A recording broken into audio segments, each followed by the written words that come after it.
Sorry. So this is just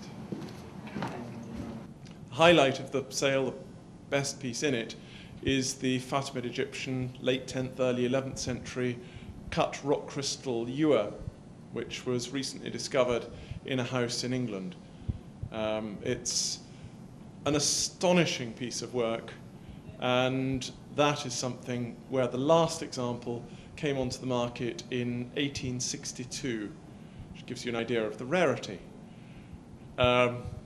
Then from Turkey, we have the best group of Iznik tiles we've had for some years, including 3 enormous examples, and 1 tile depicting Mecca, which is the best depiction of Mecca on a tile that I've ever come across in museums, in private collections, anywhere.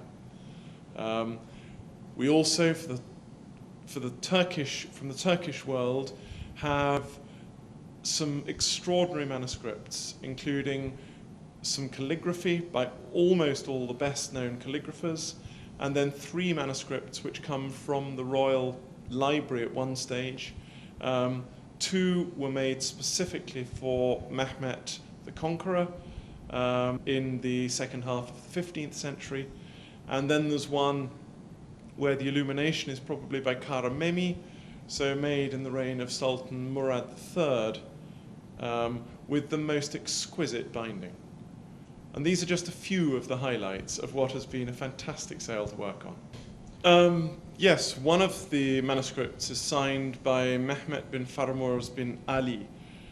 He was someone who'd written various books, and relatively late on in Mehmet's life, Mehmet the Conqueror, Mehmet bin Farmurz bin Ali was taken on as the Sultan's tutor.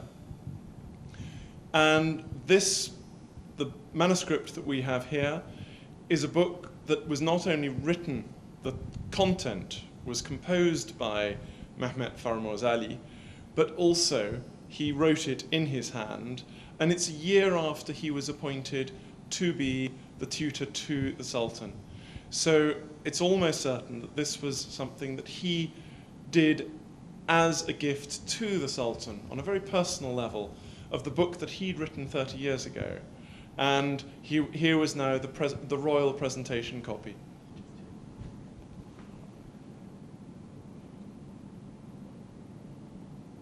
This is the real highlight of the sale.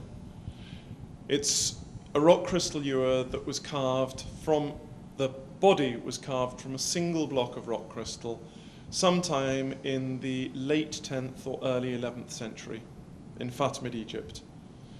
There are only 6 known examples that are fully carved as this one. One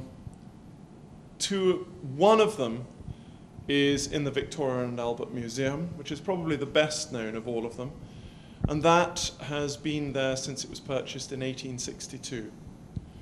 All the other examples have provenances, have not been bought or sold since the Middle Ages. In some, yeah, because it's stolen. Fantastic. Now what do you do with it? It makes me crazy sometimes. Why? I don't know, they use it. Why is it make If we know it's not gonna be hurt, it's not gonna be damaged or something like that. Yes, good. So you've been in Istanbul plenty times, obviously. Plenty times. So we actually ended in Kalkan, and then we drove up through, and ended up in Istanbul. Enjoyed it? It was fantastic. So that's this. Talking about the guy, Sabancı, he died now. You know Sabancı. I met Sabancı. I like him. He's a funny guy.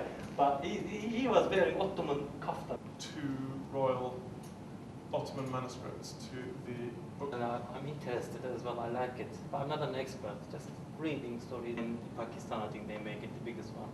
But it's the modern, the oldest one, and the.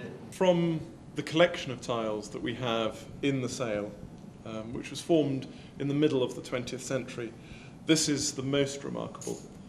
There are a number of tiles known that depict Mecca, but this is much more realistic, and it's also got far more detail than you find in almost all the other examples.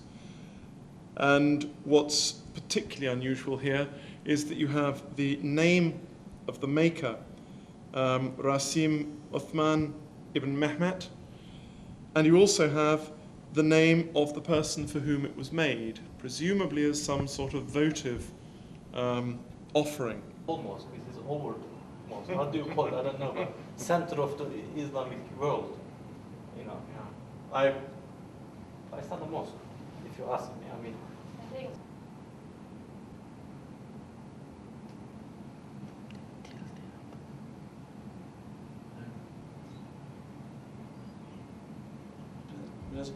What is typical about this manuscript is the very understated cover, even more so here.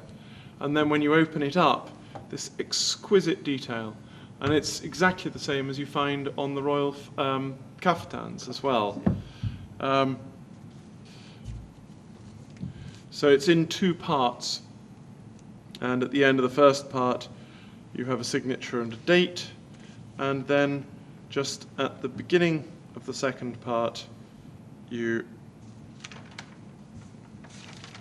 have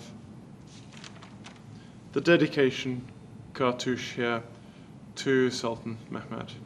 Is this absolutely wonderful medallion here, right in the middle, the smallest little bird right in the middle of the prunus blossom tree, which is spectacular.